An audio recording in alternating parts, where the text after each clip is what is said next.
Hello again. Let's have a look at one of the country's more sinister roads, if you're so inclined, and that is the secretive part of the A666, which is one of the country's rare secret motorways. If you've had the joy of travelling out of Bolton recently, you'll have noticed on Google Maps that a new motorway has appeared numbered the A666M. What's this one about then? The answer is simple, dear viewers. It's another one of those secret motorways. The reason for the secrecy is nothing to do with sign theft. I'm looking at you, US 491, former US 666, but more entirely to do with navigation. This complex is a jumble of slip roads and several roads intersect here, so the numbers were set up to help with administration and should never have appeared on maps, even though they did, as this 1970 map shows quite clearly. So what evidence exists on the ground to tell you that this is the A666M? Quite honestly, none. There is none. The only evidence that this road ever existed was when Lancashire County Council themselves admitted it existed, and a few contemporary maps in the early 1970s which listed the number. You won't find any marker posts with the number on. In fact, the A666M itself doesn't give you any indication on the marker posts.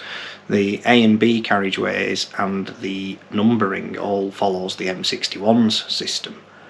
And despite the administrative number, it is worth bearing in mind that government legislation refers to the Kearsley Spur as part of the M61. You can check out the speed limit orders from 1999 and 2000 which tell you this. Amusingly, some of the engineers who built the road say that the A666M never existed. George Charlesworth, in A History of Motorways, says that it did. So there's no actual consensus about this number.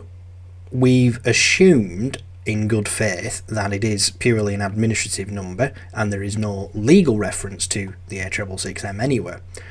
And this purely is to help with the maintenance of the road, because otherwise you've got the M61 travelling in numerous directions in one location, which is just absolutely impossible to manage as the police or the trunk road authorities.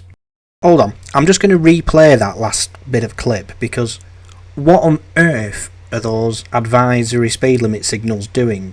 They're not bouncing in synchronisation, and the left-hand one's not bouncing at all. Seems a bit funny for me to talk about maintenance when things like that can't be done right, doesn't it? So there you have it. That is a brief history of the strange and slightly devilish A666M. Have you ever travelled it? Does it interest you? Have you been on it? Do you care? I don't know. Why not write me in the comments? Keep it civil. I'll catch you next time.